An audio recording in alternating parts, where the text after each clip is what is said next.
this video, we will show you how to record audio. In order to record audio, you'll need an input source, such as a real instrument's output or a microphone. To get the sound from this external source into your DAW, you'll also need an audio interface. An audio interface provides you with physical in and outputs and converts the signal from analog to digital and vice versa.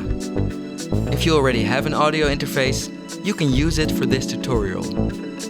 If you don't, you can select your laptop's built-in microphone as the input. To select your input device, go to your preferences and to the audio settings.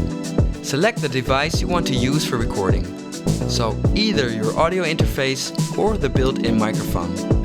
Now select the correct input on an empty audio track. You can do this by clicking this box. You'll see a list of the available inputs. Arm the track for recording by pressing this button.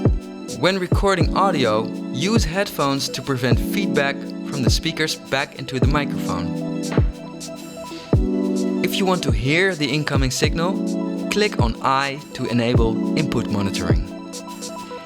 If using an audio interface, set your desired input level. Finally, press record to start recording audio.